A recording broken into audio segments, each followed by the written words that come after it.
Look at that. The annual Model Train Expo is rolling into the Connecticut River Museum starting this weekend. You know, it's now in its 25th year. Well, tonight, Channel 3's David McKay got a sneak peek at what's on display and lays down the tracks for what you can expect. Model trains are chugging along once again at the Connecticut River Museum. It's all part of the history of Connecticut. Steve Cryan has been the conductor building these layouts all these years. I love building these layouts, and this is the 25th time here at the Connecticut River Museum. 3 months out of the year, the third floor of the museum becomes Cryan's space to create and paint. He and his wife's work is on the walls. My wife and I were the first ones to get married on the Valley Railroad. Obviously, trains have been a big part of his life. He was playing with model trains growing up with his brother. He was drafted out of art school and worked on a steam locomotive in the Army. His brother now works at a train museum in Colorado as well. You never know who you're going to meet doing what I do. But it's the kids that keep bringing him back to the track. It's the one that the kids can activate. You feeling like a kid? Press that button. I always feel like a kid. Which one? Okay. The theme this year is Streamliner trains, a locomotive known well locally. New York, New Haven, and Hartford Railroad had 10 of those locomotives. There's about 14 trains to take a look at, and one car has a camera if you want to get a look at yourself. In this day and age, you have to do stuff that's fun. The train exhibit opens November 16th and closes on February 18th. If you'd like to learn about the times or when you can come for free with a grandparent, you can find out how to do so through our Channel 3 app. In Essex, at the Connecticut River Museum, David McKay, Channel 3 Eyewitness News. Live from WFSB, Connecticut's #1 local news. This is Channel 3 Eyewitness News at 5:30. With snow on the way, we are now in an early warning weather alert. Check out this scene earlier today. This is at Cargill Falls in Putnam. A chilly but serene day. However, a lot of water there rushing through. How all this is going to change in about 24 hours from right now. Hi there. Thanks for joining us tonight at 5:30. I'm Mark Zinn. And I'm Denise DeCenzo. We've been talking about it all week. It's already feeling like winter, and tomorrow it will look like it. Meteorologist Mark Dixon is joining us now with an update. Mark?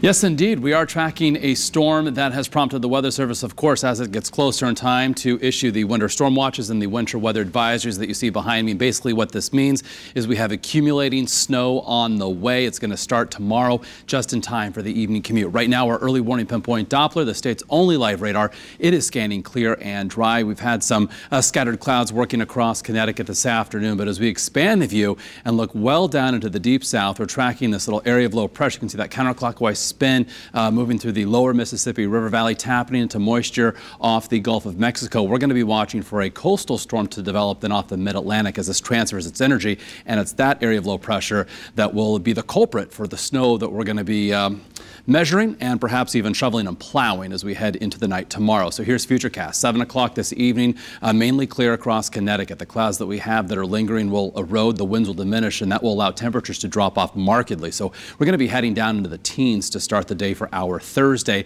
Then tomorrow, some limited sunshine. Early clouds will lower and thicken as the day progresses. We're good through lunchtime, but points thereafter as we head toward and through the evening commute, the snow begins to overspread Connecticut, and even some darker shades of blue there indicating some moderately heavy snow at the onset. That's going to reduce visibility and also quickly add up. By, say, 11 o'clock midnight tomorrow, we are going to be tracking this transition line as it makes its way farther north as some warmer air begins to work into this system. So with regard to snowfall totals, we have adjusted this since our noon show today. 1 to 2 inches, a slushy accumulation along the immediate shoreline, farther inland 2 to 4, including the 84 corridor and the Hartford metro area. You head into the western, northwestern hills, that's where we could see 4 to 6 inches of snow. But in the meantime, if you're heading out this evening, it is cold, it is windy. We've got temperatures in the mid-20s to low 30s, but we've got wind chill values in the teens and lower 20s. So dress appropriately. We have much more on the impending storm and what to expect in its wake ahead as we continue with weather every 10 minutes. Alrighty, Mark, see you in a few minutes. Thank you. Of course, our team coverage continues right now.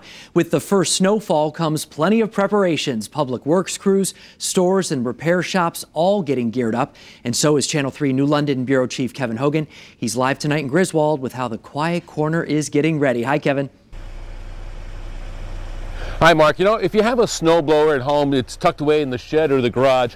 Once you wrestle it out, you got to do a couple of things. First, check the oil. make sure it's topped off and there's fresh oil in there. And then check the gasoline. If you have old gas in it, that could be a problem. Technicians at many power equipment stores like Dubé's Tractor Center in Danielson were busy today getting customers' machines ready for tomorrow's snowfall. As customers took delivery of new snowblowers, owner Dale Dubé says homeowners should make sure they use the proper fuel. Give your machine a maintenance check, check the oil, and check for little critters inside. Mice like to get up in these motors in the sheds. They chew the wires, so definitely want to start them way ahead of time. Make sure they're running right. Test the speeds, make sure everything's good.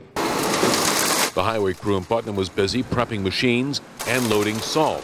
With a new loader on hand and a shed full of salt, the game plan is to pre-treat the town's 65 miles of roads. Any surprises, do you think? I don't think so. It's predicted to be 1 to 2 inches for our area, maybe 3. It should be changing back to rain, so salt application as soon as it starts to break the bond with the road, and then after that we'll just have to play it as Mother Nature sees fit. In Norwich, the state DOT crews were getting plows ready for the first snow. At Surplus Unlimited nearby, shoppers were picking up bags of salt and other necessary tools to begin the season, which is good for retailers. Well, I want to get ready.